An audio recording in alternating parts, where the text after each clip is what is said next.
जी, मैं डॉक्टर पुरुषोत्तम कुमार वैष्णव, चेयरमैन दादा देव विद्या फाउंडेशन डीडीवीएफ के नाम से आज देश भर में फेमस है। चूँकि ये आज जो मेडिकल कैंप लगाया गया, ये हमारे डीडीवीएफ का पिछले कई कैंप के बाद का ये है और इस क्षेत्र में लगाने का हमारा मुख्य उद्देश्य था कि जो हमारे रेसिडेंशियल एरिया के क्षेत्र में रहते हैं, उनको कैसे इस सुविधा से अवगत कराया जाए। उनके जो स्वास्थ्य की मुहिम रही है दादा देव विद्या फाउंडेशन की, क्योंकि ये हमारा थीम है स्वास्थ्य, शिक्षा और समृद्धि। उसका एक हमारा फर्स्ट पिलर स्वास्थ्य है, जिसके ऊपर हम काफ़ी अग्रेसिव हैं। और जो हमारे क्षेत्र के जनता हैं और जो परिवार यहाँ रहते हैं या अन्य क्षेत्रों में भी रहते हैं, विभिन्न ग्रामीण क्षेत्रों में भी रहते हैं, वहाँ भी इस तरह के कार्यक्रम आयोजित कर रहे हैं। और यहाँ जो आयोजित आज की गई है, इसका मुख्य उद्देश्य था कि इस क्षेत्र में बहुत कम कैसे मेडिकल कैंप लगाए गए हैं और इस तरह की सुविधा और अवेयरनेस लोगों को नहीं मिल पा रही थी, जिसको हम जागरूकता के रूप में लाने के लिए कि आपका स्वास्थ्य किस रूप में है, कैसे है। कभी कभी हम अवेयर नहीं रहते हैं कि हम कितना हमारा शरीर नुकसान हो रहा है, क्या क्या तकलीफ हैं, क्या क्या दिक्कत है। सो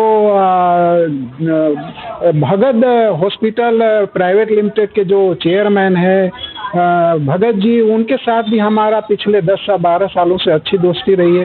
उनके कार्यान्वयन में भी हम लोगों ने बहुत सारे प्रोग्राम किए हैं। वो भगत हॉस्पिटल में भी बहुत सारे प्रोग्राम किए हैं और स्पेशली डॉक्टर गोपाल प्रसाद जी जो आज हमारे साथ उपस्थित हैं, और वो इनकी इस तरह की कैंप में बहुत बड़ी भूमिका रहती है, बहुत बड़ा सहयोग भी देते हैं। इनकी पूरी टीम हमारे साथ है।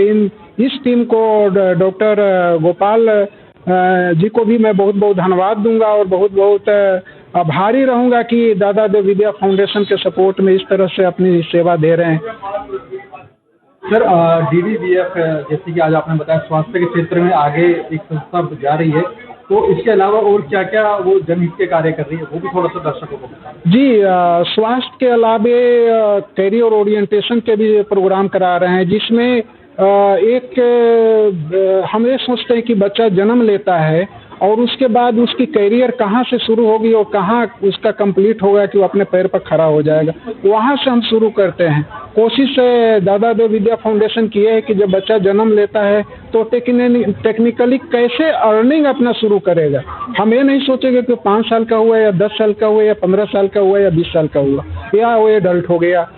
हमारी कोशिश ये है, दादा देव विद्या फाउंडेशन की कोशिश ये है कि शुरू से वो अर्निंग की सोर्स बनाने लगे और उस रास्ते पर आगे चले कि जब वो 12th पास करे तो उसको गार्जियन के ऊपर आश्रित न रहना पड़े कि गार्जियन पैसा देगा तो हम आगे की पढ़ाई करेंगे, नहीं तो कैसे करें। वो खुद अपने पैर पर खड़ा हो जाएगा। तो डीडीवीएफ के साथ यदि आपसे जनता जुड़ना चाहे आपकी संस्था के साथ में, तो किस तरह से जुड़ सकते हैं वो भी? जी, डीडीवीएफ का कल्याण कार्ड है जिसके मार्फत बेनिफिशियरी जुड़ते हैं और उनमें हम रेक्टिफिकेशन और एक मॉडिफिकेशन के साथ में लिस्ट तैयार करते हैं, एरिया वाइज करते हैं, उनकी नीड्स क्या है उसके अनुकूल करते हैं और आगे फिर उनको हम रिपोर्ट सबमिट करते हैं कि आपको किस तरह से आगे बढ़ना है। जी, तो अभी आज जो कैंप लगाया गया है, तो लगभग डॉक्टरों की किस किस चीज़ की जांच की जा रही है, वो भी थोड़ा सा बताएं। इसमें ब्लड शुगर जो आप समझ सकते हैं कि आज के डेट में एक कॉमन बीमारी सी हो गई है और अवेयरनेस की इसमें बहुत ज़्यादा ज़रूरत पड़ता है। इसमें बहुत से लोग घबराकर अंग्रेजी दवा लेने लगते हैं और उसका परिणाम ये होता है कि हार्ट और किडनी को डायरेक्ट प्रभावित करता है। सो यहाँ जागरूकता ये भी लाना है कि आप सही ढंग से सही ट्रीटमेंट लें, सही डॉक्टर से ट्रीटमेंट लें, सही हॉस्पिटल में जाएं। और आप समझ सकते हैं कि भगत हॉस्पिटल प्राइवेट लिमिटेड इस एरिया का दिल्ली का सबसे पुराना हॉस्पिटल है और यहाँ के जो डॉक्टर, यहाँ का जो टेक्निकल सिस्टम है काफ़ी ही अच्छी है कि वहाँ से जो रोगी जाते हैं उनको उनके अनुकूल और उनकी सुविधा के अनुकूल उनका ट्रीटमेंट किया जाता है और ट्रीटमेंट का जो कॉस्ट होती है उसमें भी एक रिजनेबल फेस दिया जाता है।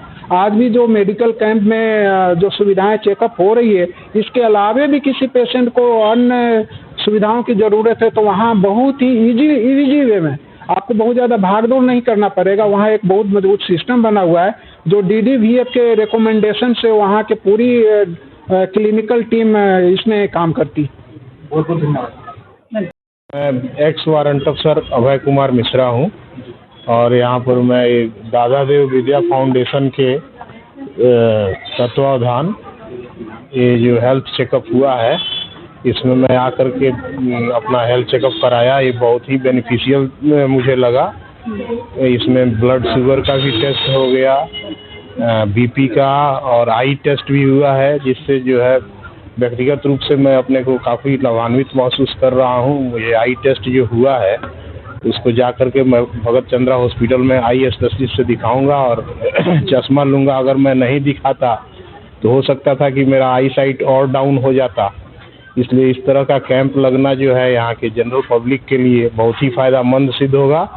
और ये भगत दादा देव विद्या फाउंडेशन श्री वैष्णव जी के चलते जो काम हुआ है, इनके सौजन्य से, इसके लिए इस गली के लोग और जनरल पब्लिक काफ़ी आभारी है।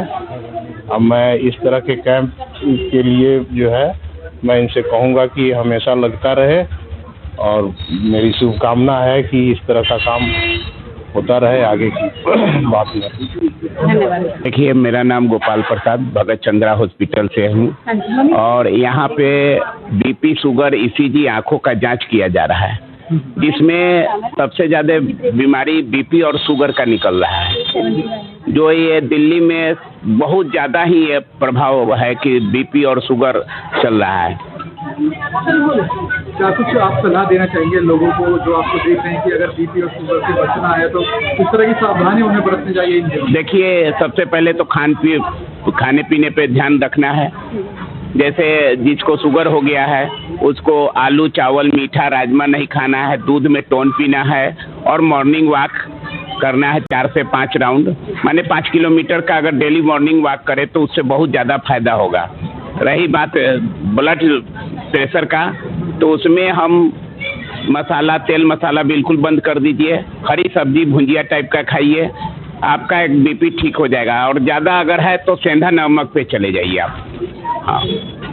और इसके अलावा सर, जैसे कि लोगों में आजकल किस तरह की बीमारियां, क्योंकि यहाँ पे पोल्यूशन बहुत ज़्यादा है, तो पोल्यूशन से तो बचा नहीं जा सकता है क्योंकि हवा के द्वारा वो किसी न किसी तरह हमारे शरीर में जाएगा।